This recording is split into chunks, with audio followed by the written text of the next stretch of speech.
Hello बेटा, हम बात कर रहे थे एनवायरमेंटल फैक्टर की। लास्ट जो हमारा था वीडियो उसमें हमने बात की थी एयर की, एयर और वाटर की। आज हमारा नेक्स्ट एनवायरमेंटल फैक्टर है लाइट। हमें पता है कि सन है हमारे पास अल्टीमेट सोर्स ऑफ एनर्जी, ठीक है। इसमें जो है आपके पास शॉर्ट वेव रेडिएशंस जैसे cosmic rays, X-ray, long wave radiation की अगर हम बात करें तो जैसे आपकी infra rays, UV rays, microwaves हमें मिल रही हैं। सोलर कांस्टेंट एटमॉस्फेयर के अंदर एंटर करने से पहले solar radiation carries the energy, ठीक है। वो एनर्जी कैरी कर रहे हैं जो रेज हैं, वो एक कांस्टेंट रेट है उनका, जो है 2 कैलोरी पर सेंटीमीटर स्क्वायर पर minute. It is called solar constant. Atmosphere में एंटर करने से पहले सोलर रेडिएशन की जो फिक्स एनर्जी है, कांस्टेंट रेट उस एनर्जी का 2 कैलोरी पर सेंटीमीटर स्क्वायर पर मिनट, उसे क्या नाम दिया गया है? Solar constant. जो लाइट है वो पॉपुलेशन को ऑब्वियसली बहुत सारे एस्पेक्ट्स में अफेक्ट डाल रही है। अगर हम सोर्स ऑफ एनर्जी की बात कर रहे हैं तो light act as a energy source for the mostly living organism. जैसे हम प्लांट की बात करें तो फोटोसिंथेसिस लाइट के बेसिस पे हो रहा है, और जो एनिमल्स हैं वो फोटोसिंथेसिस के थ्रू जो फूड प्रिपेयर हो रहा है उसके ऊपर डिपेंड कर रहे हैं। जो माइक्रोब्स हैं वो डेड और डिकेइंग मैटर उसके ऊपर डिपेंड कर रहा है, जो इनडायरेक्टली वे में फोटोसिंथेसिस से रिलेट करेगा, लाइट से रिलेट करेगा। नेक्स्ट है हमारे पास लाइट से रिलेटेड फिनोमिनन फोटो पीरियोडिज्म की। फोटो मतलब लाइट, पीरियोडिज्म मतलब पीरियड, कि एक डे ड्यूरेशन के अंदर कितना टाइम के लिए, कितने ड्यूरेशन के लिए एक दिन में प्लांट को लाइट अवेलेबल है, ठीक है। फ्लावरिंग ग्रोथ मतलब क्या है, वो फोटो पीरियड के बेसिस पे हो रही है। जैसे लॉन्ग डे प्लांट वीट अगर हम लें एग्जांपल की फॉर्म में, Triticum aestivum. Short day plant जैसे क्राइसैंथेमम हो गया। Day neutral plant tomato. Long day plant क्या है, जिन्हें आपके पास क्या है, जो डे पीरियड है उन्हें ज़्यादा चाहिए, शॉर्ट डे प्लांट्स कम चाहिए उन्हें, डे न्यूट्रल उन्हें अफेक्ट नहीं हो रहा। नेक्स्ट अगर हम बात करें फोटो पीरियोडिज्म के बेसिस पे ही बर्ड माइग्रेशन की, जो आपके पास नॉर्थ वर्ड मूवमेंट है बर्ड्स की इन द स्प्रिंग के अंदर, is triggered by increase in the day length. जैसे जैसे डे लेंथ बढ़नी शुरू होगी, गर्मी शुरू होगी, वैसे वैसे वो स्टार्ट हो जाएगी। और उनका रिटर्न का जो टाइम है वो ऑटम में, मतलब जैसे जैसे डे लेंथ कम होगी वो उसके अकॉर्डिंग सेट होता है। ब्रीडिंग साइकिल, फोटो पीरियोडिज्म के बेसिस पे ब्रीडिंग साइकिल भी एनिमल्स के अंदर 3 टाइप, जैसे लॉन्ग डे एनिमल्स जैसे टर्की हो गया, स्टारलिंग्स, वो स्प्रिंग सीजन में जब डे लेंथ ज़्यादा है तब ब्रीड करते हैं। शॉर्ट डे एनिमल्स जैसे डियर, शिप, गॉट, वो उनका हीट पीरियड शुरू होगा शॉर्ट डेज, मतलब विंटर के टाइम पे। डे न्यूट्रल जैसे गोइना पिग, स्क्विरल्स, वो डे न्यूट्रल हैं। नेक्स्ट अगर हम बात करें फोटो पीरियोडिज्म के बेसिस पे ही कोट कलर चेंजेस की, इंपॉर्टेंट है बेटा। Seasonal changes of coat colour in some birds और मैमल्स के अंदर नोट किए जाते हैं कि वो डे लेंथ के अकॉर्डिंग वेरी करते हैं। जैसे एग्जांपल अगर हम लें तो snowshoe have develop a white coat in response to shortening of day, ठीक है, कि जहाँ पे स्नो वगैरह है उनमें वाइट कोट, ताकि जो उनके प्रेडेटर वगैरह हैं उन पर्टिकुलर एनिमल्स के, वो उन्हें आइडेंटिफाई ना कर पाएँ। नेक्स्ट अगर हम बात करें, जैसे फोटो पीरियोडिज्म एक फिनोमिनन था, तो नेक्स्ट है phenomenon pigmentation. Intensity of light changes the skin colour, वो चेंज कर देगा। जैसे ह्यूमन के अंदर अगर आप सनलाइट में ज़्यादा हो तो वो टैनिंग कॉज करता है, ठीक है। और bright light results in the lighten colour and dim light in dark colour in lizard and frog.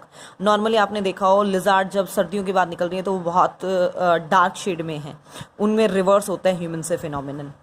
Light is necessary for synthesis of plant pigment, जैसे क्लोरोफिल वगैरह, वो लाइट उनके लिए नेसेसरी है। और फ्लावर और फ्रूट में जितने अदर पिगमेंट बन रहे हैं वो वहाँ पे भी मतलब नेसेसरी है। और पॉलिनेटर बहुत बार क्या है, वो कलर से अट्रैक्ट होके आ रहे हैं, सीड का डिस्पर्सल उस कलर के बेसिस पे हो रहा है। डेली रिदम, नेक्स्ट अगर हम बात करें जैसे पिगमेंटेशन फोटो पीरियोडिज्म के बाद, नेक्स्ट है daily rhythm of activity. Light जो है वो डेली रिदम ऑफ एक्टिविटी के ऊपर भी अपना रिजल्ट छोड़ती है, इन्फ्लुएंस छोड़ती है। जैसे क्या है, नॉक्टर्नल एनिमल्स कुछ रात के टाइम पे एक्टिव हैं जैसे कॉकरोच। डायूरेनल जो डे टाइम पे एक्टिव हैं जैसे ह्यूमन। क्रिस्पस्कुलर जो आपके पास at the time of dusk and dawn, sunset और सनराइज से पहले का जो हल्का सा टाइम एक्टिव है जैसे रैबिट। डिस्ट्रीब्यूशन अगर नेक्स्ट हम फैक्टर की बात करें लाइट के बेसिस पे, जो डिस्ट्रीब्यूशन है एनिमल्स का प्लांट के साथ वो लाइट के बेसिस पे है। एनिमल्स वहाँ ज़्यादा होंगे जहाँ प्लांट का नंबर ज़्यादा है, मतलब खाने को ज़्यादा मिलेगा। ट्रॉपिकल रीजन में जहाँ लाइट ज़्यादा है उसके बेसिस पे फ्लोरा प्लांट बहुत ज़्यादा है तो एनिमल्स का नंबर भी ज़्यादा होगा। टुंड्रा में जहाँ वेजिटेशन कम है वहाँ पे एनिमल्स का नंबर भी कम है। प्लांट मूवमेंट होती हैं, जो लाइट है वो बहुत ज़्यादा अफेक्ट करती है प्लांट मूवमेंट को। जैसे एग्जांपल के तौर पे हम लें, जो प्लांट्स हैं वो बेंड कर जाते हैं towards the source of light. जैसे आपके पास अगर हम लें एग्जांपल में मोटाइल एल्गी, ठीक है, जो मूवमेंट शो कर पा रही है आपके पास, वो सोर्स ऑफ लाइट की तरफ मतलब in the surface water in dim light की तरफ आपके पास मतलब अवे फ्रॉम द लाइट वो मूवमेंट शो करती है। सम लेग्यूमिनस प्लांट का जो अगर हम एग्जांपल लें फोल्ड अप और ड्रूप एट नाइट, निक्टिनास्टिक मूवमेंट वो शो करते हैं, एकदम से ड्रूप डाउन कर जाएंगे। नेक्स्ट अगर हम बात करें ग्रोथ की, तो लाइट जो है वो डायरेक्टली ग्रोथ को अफेक्ट कर रहा है because it is important for growth of chlorophyll के लिए, क्लोरोफिल के बेसिस पे फोटोसिंथेसिस, फ्लावरिंग के लिए, फ्रूटिंग के लिए, स्टोमेटा की ओपनिंग और क्लोजिंग के लिए नेसेसरी है। जो प्लांट डार्क में ग्रो करेंगे, ठीक है, लाइट जहाँ कम अवेलेबल होगी वो प्लांट वीक रहेंगे, लेकिन उनका इंटरनोड का साइज बड़ा होता है, वो बहुत पतले होते हैं लेकिन लंबे होते हैं, पेल ग्रीन कलर के उनके लीव्स होते हैं और उन्हें कहते हैं इटियोलेटेड प्लांट्स। अगर हम एक एक्वेटिक जो हैबिटाट है उसके अंदर अलग अलग लाइट जोन की बात करें, तो जैसे ये एक लेक वाला एरिया है, उसे आप 4 रीजन में डिवाइड कर सकते हो, first region, second, third and fourth, ठीक है। सन सोर्स ऑफ एनर्जी हमने कंसीडर किया है। देखिए फर्स्ट है आपका लिटोरल जोन, ये coastal region where sufficient light available है, ये वाला रीजन कंसीडर करते हैं जहाँ पे प्रोड्यूसर और कंज्यूमर बहुत ज़्यादा है, मतलब सनलाइट बहुत ज़्यादा अवेलेबल है। सेकंड है लिम्नेटिक जोन, ये देखिए बेटा ये जो हमारा सेकंड रीजन है, ठीक है, ये वाला, इसके अंदर क्या है, ओपन वाटर जोन ये कहलाएगा, अप टू द डेप्थ, मतलब जहाँ तक लाइट पेनिट्रेट कर पा रही है, जहाँ तक इजीली लाइट पेनिट्रेट कर पा रही है, ठीक है। इसे फोटिक जोन भी कहते हैं कि लाइट पेनिट्रेट कर पा रही है। इसके 2 हिस्से हैं, यूफोटिक जोन और एक है डाइफोटिक जोन। यूफोटिक जोन क्या है आपके पास, in which more up to the compensation point, ठीक है, मतलब कंपनसेशन पॉइंट फोटोसिंथेसिस, जहाँ रेस्पिरेशन और फोटोसिंथेसिस रेट, जितना CO2 जनरेट हो रहा है रेस्पिरेशन में उतना ही काम आ जाए फोटोसिंथेसिस के लिए, उस पॉइंट तक यूफोटिक जोन। डाइफोटिक जोन क्या है, कंपनसेशन पॉइंट से नीचे वाला। इन द लिम्नेटिक जो जोन है प्रोड्यूसर और कंज्यूमर वो प्रेजेंट होते हैं। नेक्स्ट अगर हम बात करें प्रोफंडल जोन की, तो वो डीप वाटर, मतलब वहाँ लाइट कम अवेलेबल है, डीप वाटर हो गया। Light is not present, only consumer, obviously light नहीं है तो प्रोड्यूसर तो मिलेंगे नहीं। देन है बेंथिक जोन, बॉटम पार्ट में है और डार्क है, ओनली डिकम्पोजर और माइक्रोब्स जो ऑर्गेनिज्म है वो यहाँ प्रेजेंट हो। नेक्स्ट अगर हम एनवायरमेंटल फैक्टर की बात करें तो वो है टेम्परेचर, डिग्री ऑफ हॉटनेस और कोल्डनेस, कितना गर्म और ठंडा है, ठीक है, उसके अकॉर्डिंग सब्सटेंस, मतलब कितना गर्म और ठंडा है उसके बेसिस पे हम टेम्परेचर, मतलब उसे हम डिसाइड करते हैं। टेम्परेचर जो है वो बहुत ज़्यादा अफेक्ट डालता है climate, growth, distribution of plant और एनिमल्स के ऊपर। मोस्टली जो एनिमल्स हैं can grow in range 0 to 40 degree Celsius में, लेकिन कुछ हैं जो एक्सेप्शनल हैं, जैसे हम ब्लू ग्रीन एल्गी की बात करें, वो आपके पास क्या है, हॉट स्प्रिंग्स में भी ग्रो कर जाते हैं जहाँ 60 to 90 डिग्री सेल्सियस टेम्परेचर है। कुछ माइक्रोब्स की अगर हम बात करें तो फ्रोजन स्टेट में -30 to -50 में भी सर्वाइव कर जाते हैं। जो ऑर्गेनिज्म आपके पास अलग अलग, जैसे ट्रॉपिकल रीजन में जो ग्रो कर सकते हैं उन्हें कहते हैं हम मेगाथर्म्स, सब ट्रॉपिकल में माइक्रोथर्म्स, टेम्परेट रीजन में मीजोथर्म्स और आर्कटिक रीजन में हेक आइसोथर्म्स उन्हें नाम दिया जाता है। स्टीनोथर्म्स क्या है, स्टीनोथर्म्स वो ऑर्गेनिज्म होंगे जो आपके पास लिमिटेड रेंज ऑफ टेम्परेचर में सर्वाइव कर सकते हैं, ज़्यादा इधर उधर हुआ तो वो सर्वाइव नहीं कर पाएंगे। यूरीथर्म्स क्या है, जो आपके पास जो लार्ज स्केल चेंजेस हैं, मतलब आप टेम्परेचर को कितना भी कम करो कितना भी ज़्यादा करो वो सर्वाइव कर जाते हैं उस रेंज में, उन्हें कहेंगे यूरीथर्म्स। छोटी छोटी टर्म्स हैं बेटा, लेकिन इनको याद ज़रूर रखना। अगर टेम्परेचर के लिए अडेप्टेशंस की बात करें एनिमल्स की, तो मॉर्फोलॉजिकल और कुछ फिजियोलॉजिकल अडेप्टेशन होती हैं, जैसे animals which have constant body temperature, जिन्हें हम होम्योथर्म्स भी कहते हैं, वार्म ब्लडेड भी कहते हैं, एंडोथर्म्स भी नाम देते हैं, उनके अंदर इंसुलेटिंग कोटिंग प्रेजेंट होती है जिसके बेसिस पे जो बॉडी टेम्परेचर है वो लॉस नहीं हो रहा। इंसुलेटिंग कॉट जो है वो हेयर्स की भी हो सकती है, ठीक है, जैसे मैमल्स के अंदर है।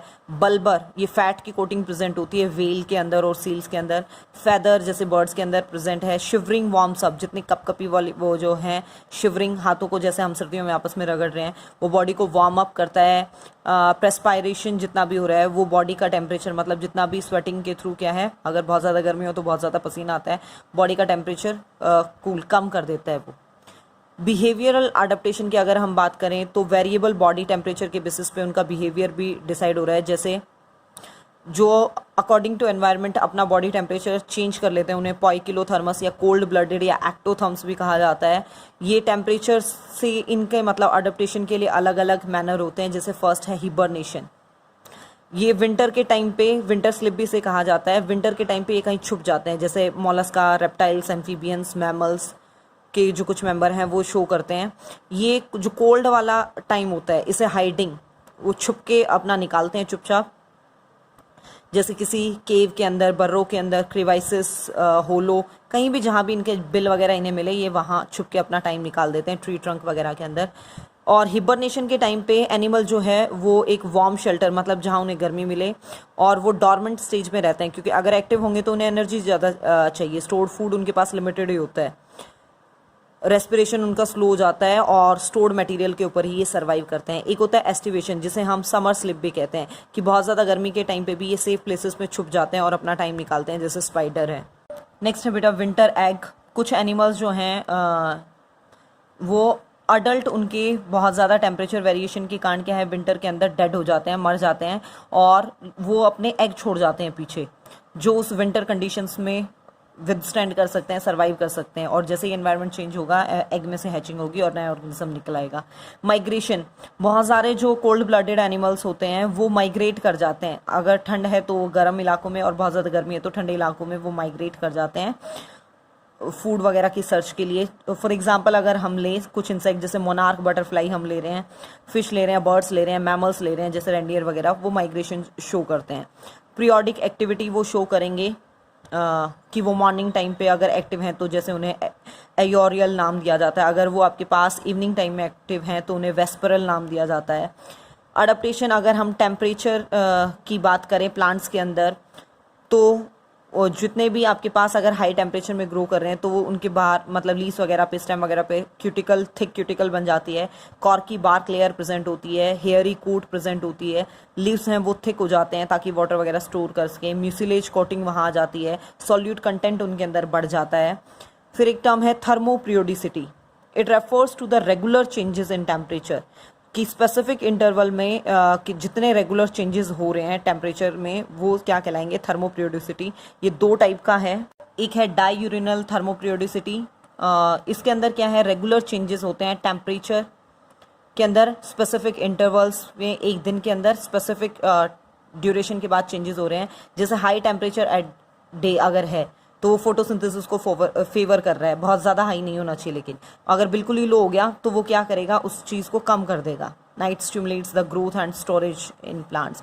सीजनल, अगर हम थर्मोप्रियोडिसिटी की बात करें तो temperature variation occurs in different season में, अलग अलग, एक साल में अलग अलग सीजन में अलग अलग वेरिएशन हो रही हैं, जिसके बेसिस पे लीफ शेडिंग हो रही है, लीफ नए बन रहे हैं, फ्लावर्स आ रहे हैं पर्टिकुलर सीजन में, फ्रूट्स बन रहे हैं। अगर थर्मल स्ट्रेटिफिकेशन हम लेक में बात करें तो आप लेक को टेम्परेचर के बेसिस पे 3 पार्ट्स में डिवाइड करते हो, एपिलिम्नियन, मेटालिम्नियन और हाइपोलिम्नियन वाले। मेटालिम्नियन में एक बिल्कुल सेंटर वाली लेयर को हम नाम देते हैं हाइपोक्लाइन, मतलब ये मिड पॉइंट कंसिडर किया जाता है। जैसे हम बात करें एपिलिम्नियन की तो ये अपर मोस्ट लेयर होती है वाटर की, जो आपके पास सोलर रेडिएशन यहाँ सबसे ज़्यादा अवेलेबल होती है। सेकेंड लेयर अगर मेटालिम्नियन की हम बात कर रहे हैं तो वो मिडल वाली लेयर है, ठीक है, और इसके भी, इस मेटालिम्नियन में भी जो इसका मिडल वाला रीजन होगा वो थर्मोक्लाइन कहला रहा है, ठीक है। Zone of gradual changes in temperature, यहाँ पे क्या है, चेंजेस होते रहते हैं सनलाइट के बेसिस पे कि कितनी अवेलेबल है, कितनी कम अवेलेबल है। फिर है हाइपोलिम्नियन, ये सबसे लोअर मोस्ट है, और ऑब्वियसली यहाँ लाइट कम अवेलेबल है तो वाटर ठंडा होगा, नियरली 4 डिग्री सेल्सियस तक टेम्परेचर यहाँ चला जाता है। चैप्टर थोड़ा सा लेंदी है बेटा और डायग्राम वगैरह कम है, but you have to do, आगे बहुत ईजी है।